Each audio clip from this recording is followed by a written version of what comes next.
தமிழ்நாட்டில் இருக்கிற அல்லது இந்தியாவில் இருக்கிற எல்லா தோட்டமும் அறிவிச்சாலும் இந்த பிரச்சனைக்கு தீர்வு காணப்படுது. முழு பிரச்சனைக்காக சோத்துல மறைக்கிற மாதிரி இடஒதுக்கீடு விளம்பரம் தேடிக்கொள்ள 2 சமுதாயத்தை முட்ட விடுது பொறுப்பாளர்களும் புறந்தள்ளப்பட்டு ஒதுக்கப்படுறதா மேல விமர்சனம் வைக்கப்படுது. அதை பத்தி இந்த வாங்க என் கூட நான் கூப்பிட தயாரா இருக்கிறேன். ஆனா அத்தனை பேரு காலையிலும் இருந்து அமைச்சர் வேலை பொய் சொல்வதே அவருக்கு வேலை. வரலாற்று சிறப்புமிக்க எந்த சமுதாய மக்கள் வாழ்ந்த இந்த மாவட்டத்துல தமிழ்நாட்டுல எந்த கட்சியும் சமூக நீதிக்காக அடிமன மக்களுக்கான அதிகாரத்தை எந்த கட்சியும் கொடுக்காத பட்சத்தில் பாட்டாளி மக்கள் கட்சி மட்டுமே அதுக்காக சொல்லப்படுற வாலிப பசங்களுக்கு இளைஞர்களுக்கு பாட்டாளி மக்கள் கட்சியோட சமூக நீதி பத்தி 70% இந்த மாவட்டத்தில் தெரியல. இது கட்சி மேலிடத்திலிருந்து பார்வையிடல அல்லது நீங்க மாவட்டத்தில் தமிழ்நாடு திரும்பி பார்க்கிற அளவுக்கு தமிழ்நாட்டில் இருக்கிற எல்லா மியூச்சுவல் மீடியாக்களும் திரும்பி பார்க்கிற அளவுக்கு ஒரு மாவட்ட செயலாளர் இருக்கிறவங்க கடந்த 2 ஆண்டு காலமா 3 ஆண்டு காலமா மாவட்ட செயலாளர் இருந்துட்டு இருக்கீங்க. நீங்க வந்ததுக்கு அப்புறம் என்ன குறைகளை பார்த்தீங்க, அதை எப்படி நீங்க நிவர்த்தி செய்வீங்க? கட்சியோட உட்கட்டமைப்பு பாட்டாளி மக்கள் கட்சியோட உட்கட்டமைப்பு பெரிதும் மாற்றப்பட போகிறதா மாநாட்டுக்கு அப்புறம் பரவலா பேசப்படுது. பதிவில் இருக்கு, பேஸ்புக் பதிவில் இருக்கு, நீங்க வந்து பார்க்கலாம். உங்களோட பார்வை என்னவா இருக்கும்? உதயநிதி அவர்கள் கட்சியிலிருந்து விலகிட்டாரு அல்லது விலக்கப்பட்டார், அதுக்கப்புறம் விலக்கிட்டார். ஆமா, மக்கள் அவரை தூக்கி ஆடுறாங்க, ஐயாவுடைய பிரதியா நினைச்சாங்க. அப்படிப்பட்ட வஞ்சகன் நயவஞ்ச கட்சி நிறுவனருக்கு தெரிஞ்சிருக்காதா?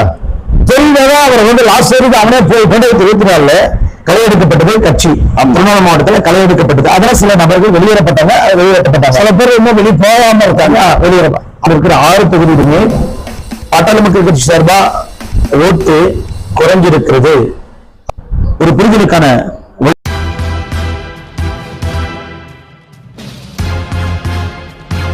வணக்கம். இன்னைக்கு நம்ம பார்க்க போற ஸ்பெஷல் கெஸ்ட் யாருன்னு பாத்தீங்கன்னா, திருவண்ணாமலை மாவட்டத்தின் பாட்டாளி மக்கள் கட்சியின் ஆளுமையாக திகழ்ந்து கொண்டிருக்கும் மாவட்ட செயலாளர் திரு ஏந்தல் பக்தா அவர்களை இனி நம்ம பேட்டி எடுப்போம். வாங்க பேட்டிக்குள்ள போலாம். வணக்கம். வணக்கம். நல்லா இருக்கீங்களா? நல்ல நலமா இருக்கேன். சித்திரை முழு நிலவு மாநாடு இளைஞர் பிரிவாக பாட்டாளி மக்கள் கட்சி சார்பா மே மாசம் 11ஆம் தேதி அந்த மாநாடு ரொம்ப பிரம்மாண்டமா நடத்தப்படுதா சொல்லப்படுது. அதை பத்தின உங்களோட பார்வை என்ன? மாவீரன் இறந்த பிறகு நடத்துகின்ற முதல் மாநாடு ஐயா சின்னையா தலைமையேற்று வன்னியர் சங்க மாநாடு மகாபலிபுரத்தில் முதல் மாநாடு. இது ஒவ்வொரு தொகுதி வாரியா குறைஞ்சபட்சம் 20,000 பேர் போய் சேர்ந்த மாதிரி ஒரு முடிவு. 20,000 பேர் கம்மி இல்லாம. நம்ம திருவண்ணாமலை மாவட்டத்துல 1.5 லட்சம் பேர், எங்க மாவட்டத்துல 600 வண்டி வைக்கிறோம் பஸ்.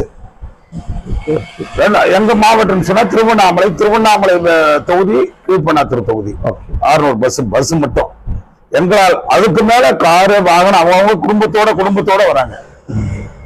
இந்த மாநாடு ஒரு வன்னியர்களுக்கு ஒரு புனிதமான மாநாடு. புனிதம் பன்னியன்னா மகாபலிபுரம் மாநாடு தான் பன்னியன் அப்படின்ற மாநாடு. இதுல அதிமுக, திமுக, காங்கிரஸ் இருக்கிற வன்னியர்கள் அனைவரும் கூட வராங்க. அது என்ன சித்திரை முழுநிலவு மாநாடு அப்படின்னா, வன்னியர்களை மட்டும் அல்லது வன்னியர்களுக்காக மட்டுமே நடத்தப்படுகிற மாநாடா ஏன் வெளியில பேசப்படுது? மகாபலிபுரம் அந்த ஒரு வன்னியன் ஆண்ட இடம், வீர வரலாறு போற்று மகிழ் இளைஞர்கள் அந்த மாநாடு அந்த நடத்துறாங்க. இன்னைக்கு அந்த மகாபலிபுரத்துல இருந்துதான் அந்த கலை, பர்ம கலை எல்லா நாடும் போய் சேர்ந்ததா சொல்றாங்க. இந்த மாநாடு இல்லையேன்னு இந்த 12 வருஷமா ஏங்கி இருந்த வரலாற்று சிறப்புமிக்க வல்லாள மகாராஜரால் தோற்றுவிக்கப்பட்ட இந்த திருவண்ணாமலை அண்ணாமலையார் கோவில் வன்னியர் சமுதாயத்தை சார்ந்த மக்களோ அல்லது பாட்டாளி மக்கள் கட்சி சார்ந்த மக்களோ அறநிலையத்துறையிலும் இல்ல, கோவிலோட முக்கிய பங்கும் வகிக்கல. அதை பத்தின உங்களோட பார்வை என்ன?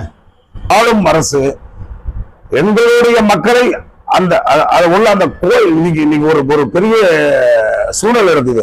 மடம் தூக்குவாங்க, அந்த கொம்பு தூக்குறவங்களை தொடர்ச்சியா வன்னியர்கள் தான் தூக்குவாங்க. இன்னைக்கு தேர் ஓட்டுறது போயர் தேர்ன்னு சொல்லுவாங்க. ஓகே, அங்க உள்ள தேர் ஒவ்வொரு நிகழ்வுக்கும் அந்த வன்னியர்கள் தான் வடம் பிடித்து தூக்குவாங்க. இன்னைக்கு அவங்களே வடம் பிடிக்க விடுறதில்ல. யாரும் அறங்காவலர் குழுவுல ஒருத்தர் கூட இல்ல. இந்த இடத்துல ஒரு கேள்வி உருவாது.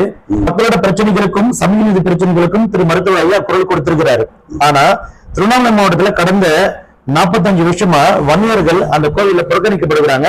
அறங்காவல் குழுவிலையும் அல்லது அறநிலையத்துறையிலையும் பாட்டாளி மக்கள் கட்சி சார்போ இல்ல வன்னியர் சங்க சார்பாவோ இல்ல வன்னியர் மக்கள் சமூக மக்கள் திமுக கட்சியிலே இருந்தாலும் அவங்க புறக்கணிக்கப்பட்டிருக்காங்க. ஆளுங்கட்சியில் அதிமுக இருந்தாலும் திமுக இருந்தாலும் கடந்த 40 வருஷமா வன்னிய மக்கள் புறக்கணிக்கப்பட்டிருக்காங்க அந்த கோவில்ல. ஏன் இதுவரை பாட்டாளி மக்கள் கட்சி இதை குறிச்சு ஒரு போராட்டமோ அல்லது அறிக்கையோ முழு மூச்சியோட முன்னெடுக்கல? அதாவது ஒரு விஷயம், ஒரு மடம் ஒரு எலெக்ஷன் வைக்கிறோம், அவங்களுக்கு ஒரு பைலா போடுறாங்க. முன்னாடி அந்த கண்ணனை தலைவராக ஏத்துக்கிட்டு திமுக மொத்த பேரும் வாழ்த்து சொல்றாங்க.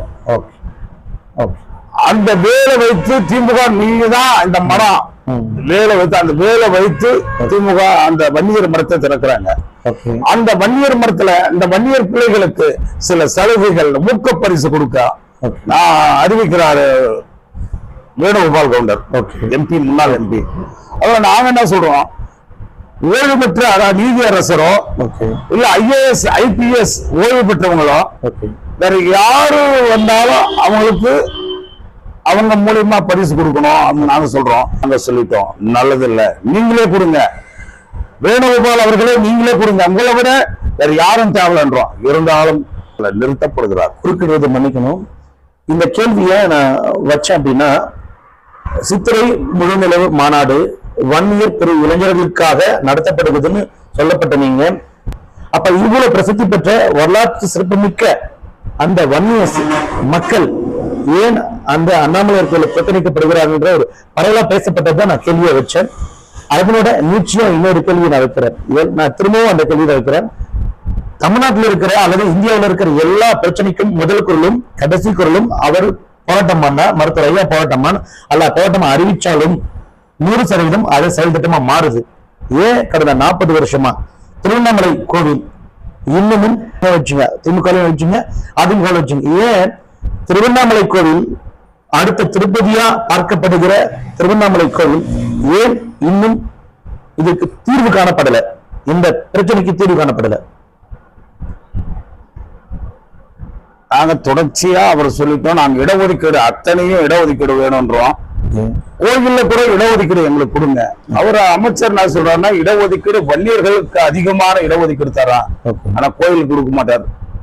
முழு பூசணிக்காய் சோத்துல மறைக்கிற மாதிரி இடஒதுக்கீடு மத்தவங்களை விட நாங்க அதிகமா கொடுக்குறோம்னு சொல்றாரு. வரும் நாட்கள்ல அண்ணாமலையார் கோவிலின் பிரசித்தி பெற்ற வலால மகாராஜா மாசி மகம் இதில் சம்பந்தப்பட்ட மக்களும் அந்த வகையார மக்களுக்கும் அங்கீகாரம் அளிக்கப்படுவதா பொறுத்திருந்து பார்க்கலாம். மேல்பாதி அப்படின்ற ஒரு கிராமத்துல கோவில் திரௌபதி அம்மன், அந்த கோவில் மூடப்பட்டதுக்கு அப்புறம் பாட்டாளி மக்கள் கட்சி சார்பா எந்த ஒரு போராட்டமும் அறிவிக்கல. ஆனா சமீபத்துல திரு நாம் தமிழர் கட்சி சீமான் அவர்கள் கோவில் நுழைவு போராட்டம், ஆலய திறப்பு போராட்டம்னு போராட்டத்தை அறிவிச்சாரு. அதுக்கு அடுத்த நாள் திமுக அமைச்சர் திரு அறநிலையத்துறை அமைச்சர் சேகர் பாபு அவர்கள் வந்துட்டு நாங்களும் இன்னும் ஒரு வாரத்துல அந்த கோவிலை திறந்துருவோம்னு எதிரறிக்கை விடுறாரு. இதுல உங்க பார்வை என்ன? உங்க கட்சியோட பங்கு என்ன? எங்கேயோ அந்த குடும்பம் எக்கேடு கட்டு போனாலும் பரவாயில்ல, அந்த கோயில் திரௌபதி அம்மன் கோயில் ஒரு புனிதமான கோயில். அந்த புனிதமான கோயில்ல யாரு என்ன பண்ணணுமோ அதான் பண்ண முடியும். அவங்க எல்லாம் வாயில தூரம் ஏதாவது சொல்லிட்டு போயிடுவாங்க. குழந்தைகளுடைய சூழ்நிலை பெற்றவளுக்கு மட்டும்தான் தெரியும். மக்களுக்காக உருவாக்கப்படுறதுதான் அந்த திரௌபதி அம்மன். ஆமா, எக்ஸாக்ட்லி.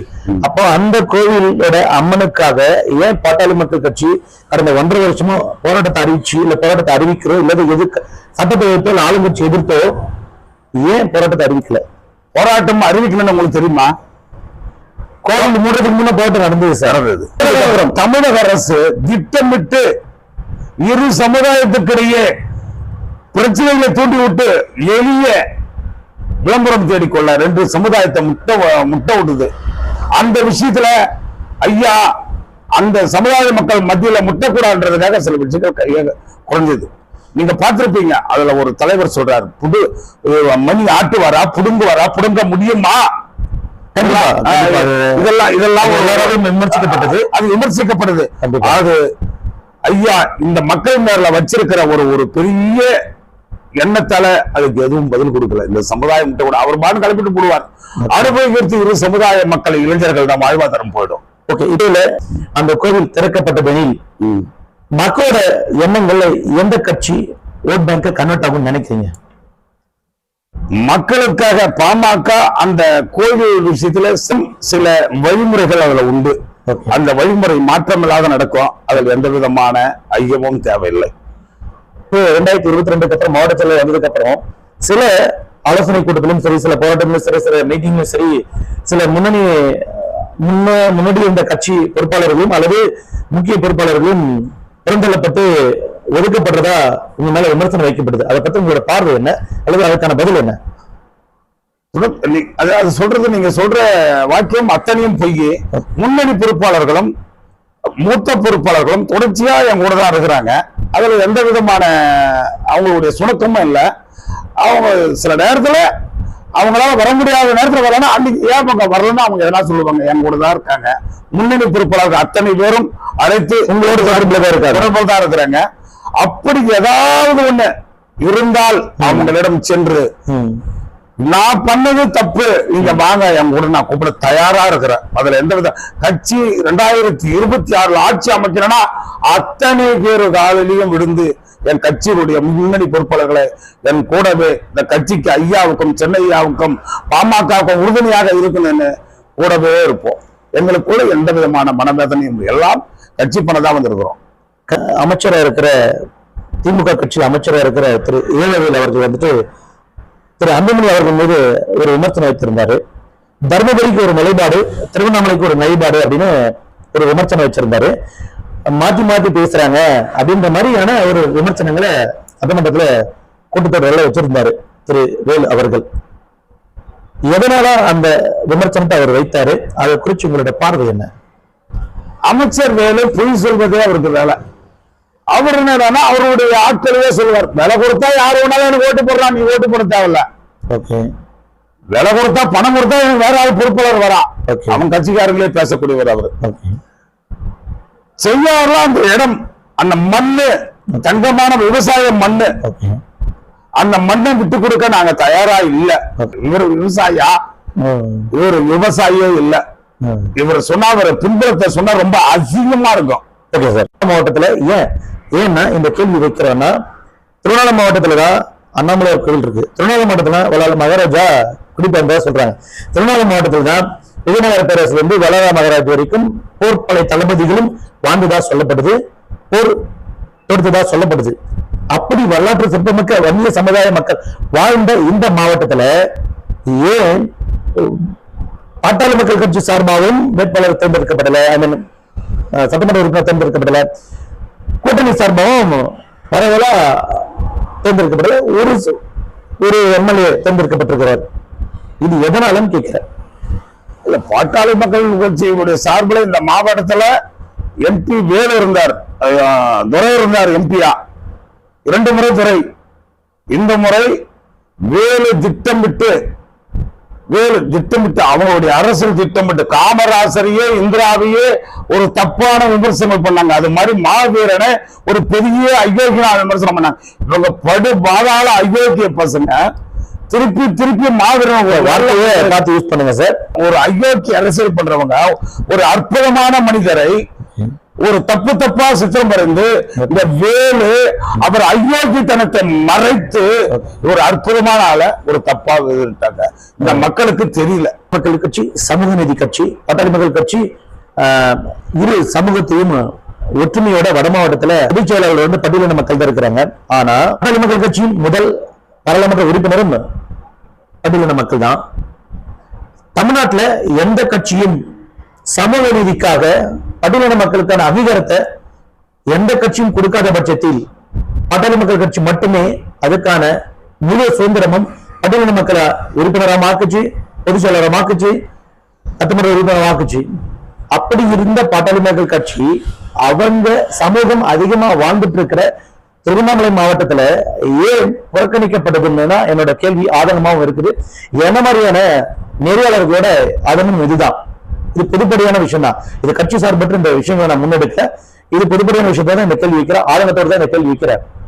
இதுல கலைகள் இருந்தா ஏன்னா நீங்க சொன்னீங்க ஒரு மாவட்ட செயலாளர் நீங்க என்னன்னீங்கன்னா நான் எல்லாரையும் அரவணைச்சு என்னை மதிக்கலனாலும் பரவாயில்ல அவன் காலில் விழுந்தாலும் கட்சி கூட்டு வந்து அவங்கள ஒருங்கிணைச்சு நான் கட்சியோட வளர்ச்சி பணிகள் ஈடுபடுவேன் அப்படின்னு சொன்னீங்க. இதே மாதிரிதான் கடந்த 20 வருஷமா இருந்திருப்பாங்க. பட் ஏன் கூட்டணிகளும் சரி தனியாரும் சரி கட்சி ஆட்சியை பிடிக்க முடியல? உங்களோட கட்சி வந்து இந்த மாவட்டத்துல பர்டிகுலர்லி நான் சொல்லனா ஏன் இன்னமும் உத்வேகத்தோட இல்ல கட்சி? என்ன இன்னொன்னு ஓப்பனா சொல்றேன் சார், பிகே கட்சின்னு சொல்றப்படுற வாலிப பசங்களுக்கு இளைஞர்களுக்கு பாட்டாளி மக்கள் கட்சியோட சமூக நீதியை பத்தி 70% இந்த மாவட்டத்தில் தெரியல. இது ஏன் கட்சி மேலிடத்துல இருந்து பார்வையிடல? அல்லது நீங்க இப்ப மாவட்ட செயலர் வந்ததுக்கு அப்புறமும் இதை குறிச்சு ஒரு அறிக்கையை மேலிடத்துல சப்மிட் பண்ண முடியல? இளைஞர்கள் ரொம்ப வேகமா வர்றாங்க, ரொம்ப ரொம்ப வேகமா வர்றாங்க தெரியுது. ஒண்ணுல நாங்க ஏவாவேலுக்கு பிடிக்கலன்னு ஒரு வன்னியர் கலசத்தை அகற்ற சொன்னார். அதுல அந்த இளைஞர்கள் எவ்வளவு பேர் வந்தாங்கன்னு தெரியும். படிச்ச இளைஞர்கள் எவ்வளவு பேர் வந்தாங்க? கண்டிப்பா கிட்டத்தட்ட ஃபுல் ஃபார்ம் ஆயிடுச்சு. திருவண்ணாமலையில இருந்து நாயுடுமலை வரைக்கும் டிராபிக் ஆயிடுச்சு. எல்லாமே காரு மட்டும் ஒரு 1,00,000 பேர் அந்த இளைஞர்களே வந்தாங்க. கண்டிப்பா அந்த மாநாடு, இந்த விளம்பரம் மாநாடு எப்படி வெற்றி பெற்றதுன்னு உங்களுக்கு தெரியும். கண்டிப்பா அதனாலதான் இந்த 2 விஷயங்களும், அதாவது நாயுடுமங்கலத்துல ஐயாவால் திறக்கப்பட்ட மருத்துவர் ஐயாவால் திறக்கப்பட்ட வன்னியர் கலசம், அதை ஒரு 20 வருஷத்துக்கு அப்புறம் நீங்க உங்க தலைமையில உங்களோட அதாவது திருவண்ணாமலை இருக்கிற மாவட்ட தலைவர் தலைமையில அதை திரும்ப நிறுவுறீங்க. அந்த இடத்துல வாழ்த்துக்கள். அதே மாதிரிதான் விவசாய மாநாடு தமிழ்நாடு திரும்பி பார்க்கிற அளவுக்கு, தமிழ்நாட்டில் இருக்கிற எல்லா மெயின் ஸ்ட்ரீம் மீடியாக்களும் திரும்பி பார்க்கிற அளவுக்கு அந்த விவசாய மாநாடு சிறப்பா நடத்தி முடிக்கப்பட்டது திருவண்ணாமலை மாவட்ட செயலாளர்களால் ஒருங்கிணைஞ்சு முடிச்சது. அதுக்கும் வாழ்த்துக்கள். ஆனா இந்த விஷயங்களை நல்ல முறையில செயல்படுத்தின மக்கள், இந்த மாதிரியான விஷயங்களுக்கு ரொம்ப எழுச்சியா எழும்புற இளைஞர் மக்களும் அல்லது வன்னிய மக்களும் அல்லது பொதுவான மக்களும் ஏன் ஓட்டு போட மறக்கிறாங்க? இந்த மாவட்டம் இளைஞர்கள் வேகமா இருக்கிறாங்க. அந்த இடஒதுக்கீடு மறுக்கப்பட்ட பிறகு வேகமா இருக்கிறாங்க. அதுலயும் உத்வேகம் பெற்றுள்ளது. நீங்க வருகின்ற சட்டமன்ற தேர்தல் திருவண்ணாமலையில பாமக வெற்றி பெறும், கீழ்பெண்ணாத்தூர் தொகுதியில் பாமக வெற்றி பெறும். நீங்க ஒன்னா பாருங்க, அந்த அளவுக்கு வேகமா இருக்கிறாங்க. பணம்லாம் இனிமேல் சொல்லி ஏமாத்த முடியாது. Okay sir. அந்த அளவுக்கு இளைஞர்கள் ரொம்ப துடிப்பா இருக்கிறாங்க.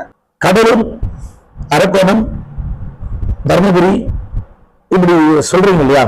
ஆரணி, இந்த மாதிரி பாட்டாளி மக்கள் கட்சி அதிகமா உறுப்பினர்களை தேர்ந்தெடுத்த, அதாவது பாராளுமன்ற உறுப்பினர் அல்லது சட்டமன்ற உறுப்பினர் தேர்ந்தெடுத்த சில மாவட்டங்கள்ல முக்கியமான மாவட்டம் திருவண்ணாமலை. அதனாலதான் இந்த கேள்வி நான் ரொம்ப பெருசா லென்த்தா கேட்டுட்டு இருக்கேன். அதுல ஒரு மாவட்ட செயலாளர் இருக்கிற நீங்க கடந்த 2 ஆண்டு காலமா 3 ஆண்டு காலமா மாவட்ட செயலாளர் இருந்துட்டு இருக்கீங்க. நீங்க வந்ததுக்கு அப்புறம் என்ன குறைகளை பார்த்தீங்க? அதை எப்படி நீங்க நிவர்த்தி செஞ்சீங்க? இளைஞர்கள் நம்ம கிட்ட வரல. ஓகே, அவங்க அப்படின்ற ஒரு எண்ணம் தான் இருந்தது. இப்போ போன உடனே எல்லாமே இளைஞர்கள் வேகமா இருக்கிறாங்க. ஓகே, அவங்களும் ஆர்வமா பண்றாங்க. இந்த மாநாடுக்கு ஊருக்கு 2 வண்டி வைக்கிறாங்க. ஓகே, ஒவ்வொரு பஞ்சாயத்துக்கும் 2 வண்டி 3 வண்டி. ஓகே, அந்த ஆர்வம் இல்லைனாக்கா அது மாதிரி இல்ல. அந்த ஆர்வத்தில் அவங்களே சொல்றாங்க. இல்ல அதே சார், பாட்டாளி மக்கள் கட்சியில் இருக்கிற இளைஞர்கள் கொடி பிடிக்கிறாங்க, ஆர்வமா கோஷம் போடுறாங்க, ஆர்வமா கத்துறாங்க, மாநாடு இல்ல மற்ற விஷயங்களோ முன்ன நிக்கிறாங்க. திரு அன்புமணி அவர்கள் சொன்ன மாதிரி ஏன் ஓட்டு போட மாட்டேங்கிறாங்க? இல்ல அது இனிமேல் சரியாகும்.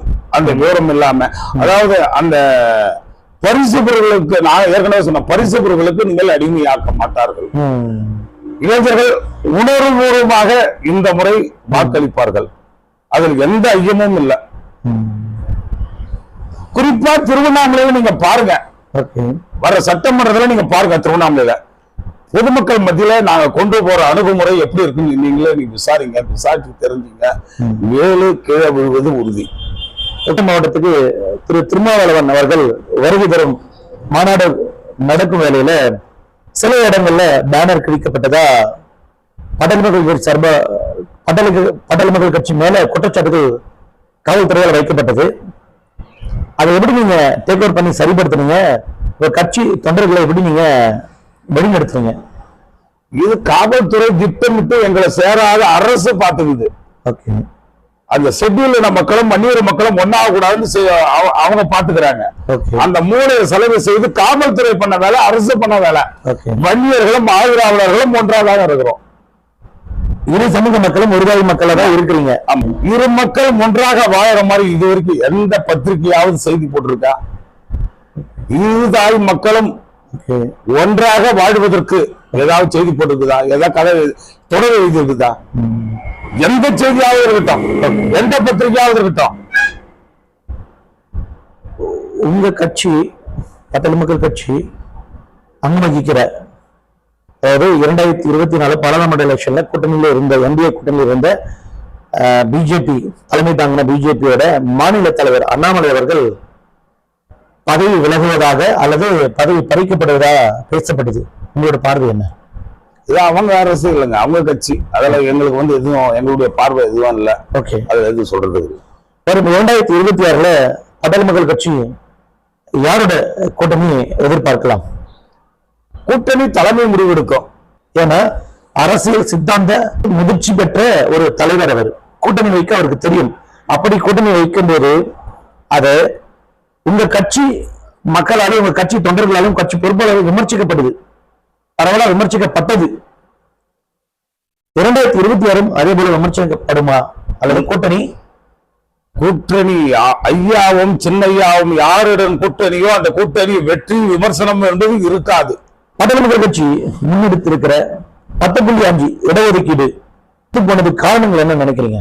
பட்டது அது அதனோட காரணங்கள் என்னன்னு கேட்கிறேன். ஆளும் அரசு இந்த மக்கள் வாழக்கூடாது, இந்த மக்கள் கல்வியிலையும் வேலை வாய்ப்பிலையும் முன்னாடி வந்துடக்கூடாது. அந்த ஒரு குறுகிய எண்ணத்தோடு இந்த வன்னியர் மக்கள் மேல நெருக்கடி வைக்கிறாங்க.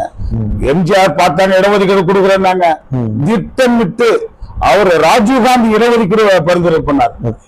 ராஜீவ்காந்திய ஜெயலலிதாவும் அதுல தெளிவா அந்த மண்டல கமிஷனுக்காக அந்த இடஒதுக்கீடு அவங்களும் ஆதரித்தாங்க. திமுக மட்டும்தான் சமூக நீதினு சொல்லுது, ஆனா சமூக நீதி வேலையை அவங்க பண்ணல. திட்டமிட்டு அழிக்கிற சமூக நீதி அழிக்கிறது தான் திமுகவுடைய வேலை. ஒரு சாரார திருப்திப்படுத்த வன்னியரை திட்டமிட்டு புறந்தள்ளி அழிச்சுன்னு வருது. திமுக வன்னியரை புறந்தல்றதா இருந்திருந்தா திரு துரைமுருகன் அவர்கள் அந்த கட்சியில பொதுச் செயலாளர் இருக்க முடியாது. ஏன்னா ஒரே ஒரு ஆளுங்க, அவர் என்னங்க, அவர் ஒரே ஒரு ஆளுங்க. இன்னைக்கு அங்க சமூக நீதி இருக்குதா? அற்ப சுகத்திற்காக சில விஷயங்கள் அதாவது ஆதங்கம் வெளியே சொல்ல முடியாத சூழல் இருக்காரு. சமூக வலைத்தளத்துல திருவண்ணாமலை மாவட்டத்துல திருவண்ணாமலை மாவட்டத்தின் பாட்டாளி மக்கள் கட்சி களம் சிறிது மாறப்போகிறது. பெரிதும் எதிர்பார்க்கப்பட்ட அந்த மாற்றம் விரைவில் நடக்க போகுது அப்படின்னு ஒரு பதிவு போட்டிருந்தாங்க பேஸ்புக்ல சமீபத்துல. அந்த மாற்றம் என்னவாக இருக்குன்னு நினைக்கிறீங்க ஒரு மாவட்ட செயலரா? திருவண்ணாமலை அதான் கொஞ்ச நேரத்துக்கு முன்னாடி சொன்னேன், இந்த வேலு திருவண்ணாமலையில பாமகவிடம் தோற்பார். ஓகே, நீங்க பாட்டாளி மக்கள் கட்சி உத்வேகம் உயிர் பெற்று உத்வேகம் பெறுதுன்னு சொல்ல வரீங்க. ஆமா. ஆனா அந்த பதிவோட உள்ளர்த்தம் என்னவா நாங்க புரிஞ்சுக்கிறோம்னா, கட்சியோட உட்கட்டமைப்பு, பாட்டாளி மக்கள் கட்சியோட உட்கட்டமைப்பு பெரிதும் மாற்றப்பட போகிறதா மாநாட்டுக்கு அப்புறம் பரவலா பேசப்படுது. பதிவில் இருக்கு, பேஸ்புக் பதிவில் இருக்கு, நீங்க போய் பார்க்கலாம். உங்களோட பார்வை என்னவா இருக்கு? எங்களுடைய பார்வை அது நல்ல கட்டமைப்போட போயிட்டு இருக்குது. அதுக்கு மேல நாங்க அதுதான் நல்ல கட்டமைப்போடு போயிட்டு இருக்கிற இடத்துல ஏன் மாற்றம் வரப்போகுதுன்னு பதிவிடுறாங்க. அது அவங்களதான் கேட்கணும். உங்களோட கட்சி தொண்டர்கள் தானே? என்ன கட்சியோட தொண்டர்கள் யாரோ இல்லையே, யாரோ கட்சியோட முக்கிய பொறுப்பாளராக வகித்தவங்க தானே பதிவு போடுறாங்க. ஏற்கனவே இப்ப முக்கிய பொறுப்பு வகித்தவங்க அவங்களால சில விஷயங்கள் ஜீர்ணிக்க முடியல. ஓகே. நல்ல அதாவது சில பேர் எல்லா அரசியலையும் ஒரு ஆள்பிடிப்பு ஒண்ணு இருந்தது. அந்த ஆள்பிடிப்புல யாரோ ஒருத்தர் இருப்பாங்க. நல்ல கட்டமைப்போட திருவண்ணாமலை வலுவோட போகுது. இதுல போய் சொல்றது உங்க கட்சியில 2021 சட்டமன்ற எலெக்ஷனுக்கு அப்புறம் திரு முன்னாள் சட்டமன்ற உறுப்பினர் எதிரொலிமணி அவர்கள் கட்சியிலிருந்து விலகிட்டாரு அல்லது விலக்கப்பட்டார். அதுக்கப்புறம் விலக்கிட்டார். ஆமா, விலக்கப்பட்டார். அதை அப்படி எடுத்துக்கலாமா? விலக்கப்பட்டார், கட்சியிலிருந்து விலக்கப்பட்டார். இல்ல விலகிவிட்டார். அவரா விலகிவிட்டார். செய்து அவருக்கு நன்றியை மறந்து விலகிவிட்டார். நன்றினா என்னன்னு தெரியாது அவருக்கு. ரொம்ப ஆக்ரோஷமா பேசுங்க. இதெல்லாம் நமக்கு பிரச்சனை கிடையாது. பேசலாம். ரொம்ப நன்றினா என்னன்னு தெரியாது. ஓகே. நன்றி அதாவது எல்லா மக்களும் அவரை தூக்கி ஆடுனாங்க, ஐயாவுடைய பிரதியா நினைச்சாங்க. அப்படிப்பட்ட வஞ்சகன் நயவஞ்சகன் அனுபவித்து விட்டு வேலையிடும் சில பரிசு பொருளுக்காக ஒதுங்கி விட்டால் இல்ல. இப்ப நீங்க அப்படி ஐயா வந்துட்டு கிட்டத்தட்ட தேர்தல் பணிக்குழு தமிழ்நாடு தலைவரா திரு எதிர்மணி வந்து பதவி வகிச்சிருந்தாங்க. உங்க கட்சியில சட்டமன்ற எலெக்ஷனுக்கு உட்பட 2020 சட்டமன்ற எலெக்ஷன் வரை அந்த நபர் எப்படி அந்த மாதிரி தவறுகள் பண்ணிருப்பான்னு நினைக்கிறீங்க? ஒரு பரிசு முறை நீங்க மடங்காதவங்க இல்ல இன்னைக்கு. அப்ப உங்க கட்சி மூத்த தலைவர் கட்சி நிறுவனருக்கு தெரிஞ்சிருக்காதா? தெரிந்ததா அவர் வந்து லாஸ்ட் வரைக்கும் அவனே போயிட்டோம், அயோக்கிய மனம் அவனே போயிட்டோம். நம்ம வந்து சமீபத்துல ஒரு கட்சியில ஒரு பிரச்சனை நடக்குது. அந்த கட்சியோட பொறுப்புல இருந்து ஆளு கட்சியில நீக்கப்படுறாங்க. நிரூபிக்கப்பட்டதான்னு தெரியாது, ஆனா திமுக வந்து அவரை நீக்கப்பட்டாங்க. அந்த மாதிரி தலைமைக்கு தவறுன்னு தெரிஞ்சா தலைமை நீக்கி இருக்கணும்ல. அவரா விலகிற அளவுக்கு ஏன் தலைமை இருந்தது? தலைமை அதை சரியா மறுபரிசீலனை செய்யலையா அல்லது அவர் தவறு செய்யலையா? ஒரு பொருட்டா அவரை நினைக்கல. ஒரு பொருட்டா நினைக்காத ஒரு நபரை நீங்க எப்படி தேர்தல் பணிக்கு மாநில தலைவரா நியமிப்பீங்க? அப்போ நல்லா பண்ணிருந்தாப்ல. சரி, நல்லா பண்ணிருந்தாப்ல. இன்னைக்கு திமுக இருக்கிற முக்கிய மந்திரிகள் வந்து அயோக்கியத்தனமான மந்திரியை இன்னைக்கு வச்சிருந்தியா? இன்னைக்கு 21 பிஜேபிக்குள்ள இருந்தீங்க, அங்க வச்சுங்க, அதிமுக வச்சது. 2024 களை எடுக்கப்பட்டது கட்சி. திருவண்ணாமலை மாவட்டத்தில் களை எடுக்கப்பட்டது. அதனால சில நபர்கள் வெளியேறப்பட்டாங்க. சில பேர் இன்னும் வெளியே போகாம இருக்காங்க. வெளியேற அப்படி நீங்க பார்வையில நீங்க மாவட்ட தலைவர் வந்ததுக்கு அப்புறம் என்ன களை எடுத்தீங்க? ஏன் ஓட் பேங்க் இன்க்ரீஸ் ஆகல 2024 நான் கேட்கிறேன். ஓட்டு பேங்க் வந்து இன்க்ரீஸ் ஆச்சு இல்லையே. நீங்க வந்து அதிமுக கூட்டணி இருக்கும் போது அதுல வந்து அந்த வாக்கு நீங்க பார்க்கணும். தொகுதியும் சரி, சென்னை தொகுதியும் சரி, இந்த திருவண்ணாமலை மாவட்டத்தில் இருக்கிற 6 தொகுதியிலுமே பாட்டாளி மக்கள் கட்சி சார்பா ஓட்டு குறைஞ்சிருக்கிறது. அப்ப என்ன களை எடுக்கப்பட்டதுன்னு கேட்கிறேன். அவனு ஒரு பொய் சொல்லி மற்ற சமுதாயத்தை பட்டியலினத்த மக்களையோ முதலீட்டாளர்களையோ அவர்களையும் சேர விடாம பாத்துக்கு. ஓகே சார், இவ்வளவு நேரம் உங்களோட நேரத்தை எங்களுக்காக ஒதுக்கி ஒரு புரிதலுக்கான வழியை வகுத்துமா. நன்றி, வணக்கம்.